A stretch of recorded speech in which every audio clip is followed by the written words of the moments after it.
Alright guys, UFC Fight Night Whittaker versus Aliskerov is over, and I'm going to give all of my thoughts on every single fight on this card, and what I thought happened in all of this. Starting with the first fight on the card, Xiao versus Chang Li.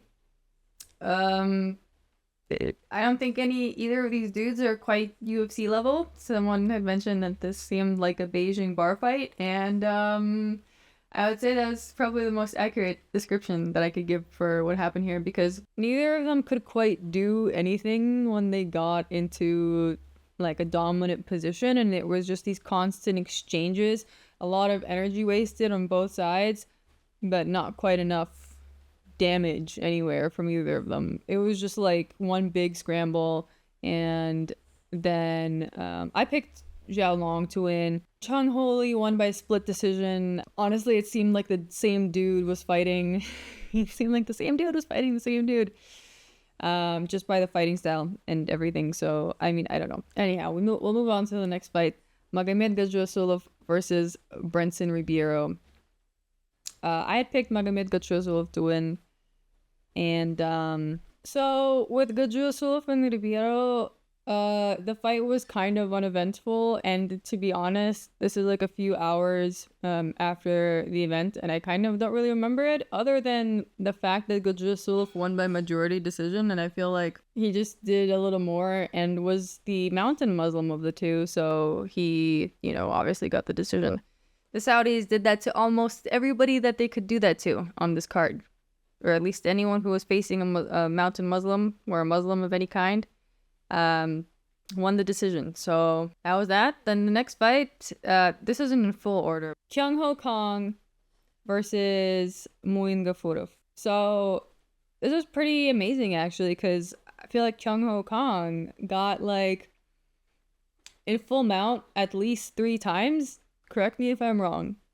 And I mean, most of the time, based off what I've seen in the UFC, when a fighter gets full mount, first of all, that's super rare because usually fighters won't let them pass guard. But anyways, he got to full mount 3 times and did nothing each time that he was in that position. It's pretty amazing, actually. Like, it's pretty amazing, like, seeing someone do so much yet nothing at all. Like, it was so amazing that Muin Gafurov ended up winning that somehow, because I know in rounds 2 and 3, somehow Kang managed to end up on his knees, sitting down and getting smashed in the head. If anyone has any info on what the hell that was, let me know, because that was indeed one of the strangest things I've seen, especially in the 3rd round. He was just like sitting there for a while and letting Muin Gafurov just like hit him in the head. What was that about? And of course the Saudis were like, oh yeah, totally, Muin Gafurov.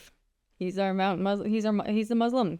There's only one God. One God, one choice.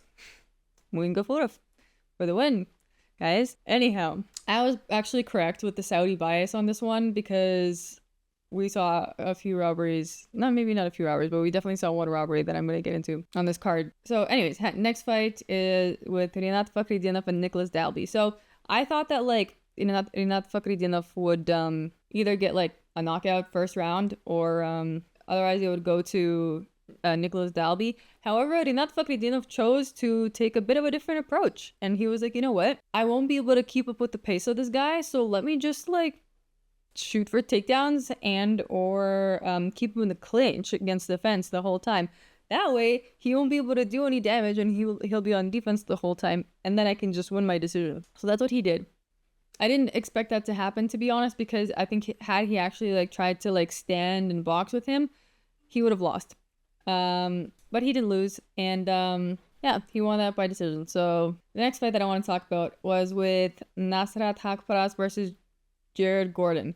Now, I think everybody would say that Jared Gordon probably did a little more than Nasrat Haqparast. Like, it seemed he was landing more shots. He was doing more damage. It seemed like, he was kind of in it maybe 10 to 20% more than Haqparast was. But of course, I called this before the judges said anything. I was like, you know what? I feel like Gordon won. But I have such a strong feeling that the judges are going to give it to Nasrat Haqparast, and that's exactly what they did. It's fucking crazy. They were like, guys, there's one Muslim, there's one choice. So, that win went to Nasrat Haqparast, and we move on. We move on to the next fight, main card. Shara Magomedov versus Antonio Tricoli. Now, this was a last minute change. I didn't really do a deep dive prediction into Antonio Tricoli, but I saw like a small clip of him grappling and fighting, and I thought, okay, well, he's not bad, and also he was training to fight Ikram Aliskerov, so I was like, well, he's got to be at least somewhat decent, because like I thought Ikram Aliskerov was pretty good, to be honest, and then this guy just sucked. Like, he got out grappled by Shara, which is just like, I don't even know what to say, dude. And then Shara knocked him out in like the last few bits of round 3. And of course, Shara came out with his kicks, just started kicking him from any which way he could. God bless him. God bless him. Anyways, he won that fight, still undefeated, which is cool. Didn't have to wait for the decision, which is great. Proved himself in a way, which is great. But yeah, all right, we move on to the next one, which was Johnny Walker versus Volkan Oezdemir. So I actually predicted for Johnny Walker to get KO'd because he is extremely chinny and doesn't seem to give a fuck and just leaves himself open. I don't understand Johnny Walker. I think he might have retired after this one. But yeah, that was a pretty quick KO from Volkan Oezdemir. I'm pretty sure it was round 1 via Johnny Walker's pure carelessness. Yeah, that was pretty wild. I mean, I don't know, guys. I don't know if, like, I know a few people were backing Johnny Walker, but like, do you guys think he's gonna go into retirement after this one? Because this was kind of rough to watch, to be honest, guys. This was kind of rough to watch. Okay. The next fight I want to talk about was with Naimov versus Felipe Lima. Now, this was actually on the prelim card. For some reason, on my notes here, it's on the main card. Anyways, so I predicted for Naimov to get a KO and win, and to be honest, he wasn't doing as well as I had predicted him to. I really, it seemed based off of based off the research that I did, he was like a level above Felipe Lima. And to be fair though, there also wasn't a lot of like video evidence of Felipe Lima's fighting. But yeah, and to be honest though, this was like totally a Muslim favored card, so he could have just like stayed alive. This guy could have just stayed alive all 3 rounds and would have gotten the decision win. He just would have. We saw what happened to fucking Jared Gordon. Like, this guy would have just gotten the decision win. But you know what he decided to do? He decided to just get choked out in the 3rd round. In the last bits of the 3rd round, he just decided to let Felipe Lima choke him the fuck out. I don't know what to say, guys, other than crazy fight IQ, guys. Crazy fight IQ. I don't know. Totally could have won that one, my guy, but decided not to. Personal choice, I guess. Next fight was with Kelvin Gastelum and Daniel Rodriguez. So I predicted for Kelvin Gastelum to win by decision, actually, which is exactly what happened. And I was actually starting to like question my pick because during the weigh-ins, Daniel Rodriguez actually looked fairly good, but maybe that's just my bias because of all his tattoos and scary vibe. And also Kelvin Gastelum missed weight and he looked kind of like he had been eating too many burritos, but he actually won. He did do a little more in each round. I think he won every single round. So yeah, don't judge a book by its cover. Sometimes the cover looks like tacos, but the guy actually has some skill and power and can win a fight. So, at least by decision. All right, the next fight, so the co-main event, guys. The one I was like super excited for. Sergei Pavlovich versus Alexander Volkov. So something I wasn't anticipating for was my camera cut out, but I was going to talk about the next fight on this card, which was with Sergei Pavlovich and Alexander Volkov. So I had predicted for Sergei Pavlovich to win because I hadn't anticipated for his complete lack of being able to close the gap when facing a taller fighter.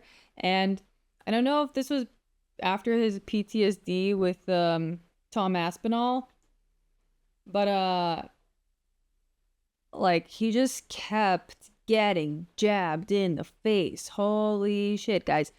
By the end of it, it seemed like all the cartilage in his nose was fucking broken. And at like round 3 came around, I was like, dude, you gotta close the gap. Like, all you need is one solid shot. One solid shot, and then you can follow up with that, you know? One solid shot. And he couldn't do that. He could not deliver. Just kept getting punched in the face. Couldn't get too close. Also because I think Volkov was throwing kicks too, and he was starting to feel those by the end of it too. But I didn't think he would have that much of a difficult time getting close to Volkov. And Volkov just chipped away at him all the way until the end. I think Sergei was probably really disappointed in his performance because then he like pushed Volkov a bit afterwards, like in a mildly disrespectful manner. I don't know, and that was not so cool, you know. But yeah, I don't know, guys. I guess next time, you know, this logic doesn't apply with someone like Johnny Walker, who's just gonna fucking leave his chin open for the taking.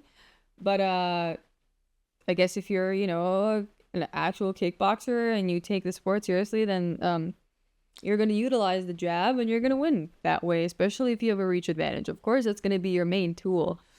I don't know why I didn't consider that. I really just thought Siroja would be able to get closer, and he did not. So here we are. And the last fight on this card that I want to talk about, Robert Whittaker versus Ikram Aliskerov. So as you guys know, I picked Robert Whittaker. I told you guys he's going to have more preparation for this. He trained for a 5-round fight.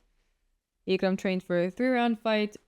Also, Ikram trained to fight Antonio Tricoli, and now that we've seen Antonio Tricoli's performance, we know he sucks. So, Ikram was training to fight this dude, and then suddenly he had to step up and fight Whittaker. And I was watching the media conference the day before when they were asking Ikram questions in Russian, and they were asking him pretty much like how he felt about the fight, like, and his responses all seemed like he knew he was gonna lose. He was like, you know what, like, I was given this chance and I had to take it, so, you know, I'm very grateful. It was almost like he knew that he was not prepared. I think he also took 2 massive weight cuts before this. But yeah, he was not prepared, and I bet Dana just like paid him some extra money, and I don't think Dana had a better replacement, to be honest. Like, so I think that's why they had to pull Aliskerov off the card from the previous week. And yeah, so he ended up here. But yeah, Whittaker won. So many people actually in the comments, a lot of you guys were saying like, oh no, Ikram's actually really good. He's gonna KO Rob. He's got this. And yeah, you know, he just wasn't prepared enough. And he completely... Damn, I didn't expect him to get fucking knocked out in the first round, though. That was crazy. I was like, well, it's gotta go at least over like 2 rounds. But it did not. Yeah, I don't know. I guess Ikram just wasn't thinking. Maybe he really just wasn't able to train at all for the Whittaker fight. Like, his team just did not expect that at all. And he probably himself did not expect that at all. The guy's unranked, first of all, so yeah, it sucks that he had to take the L, because he actually seems like a chill dude. Like, out of all the Dagestani guys, he seems kind of like he's chilling. So I don't know. Anyhow, Ikram lost, Whittaker won. Not a terrible card, much better than last week's card. But this is making me very excited for UFC 303, which is coming up next. And my live was a little bit weird this week, mildly choppy. My mic wasn't working half the time, but I want to thank you guys for those of you that watched. Thank you for sticking around. I appreciate all of you guys. And yeah, I'll see you in the next video, which will be soon. So yeah, thank you for listening. See you next time. Bye.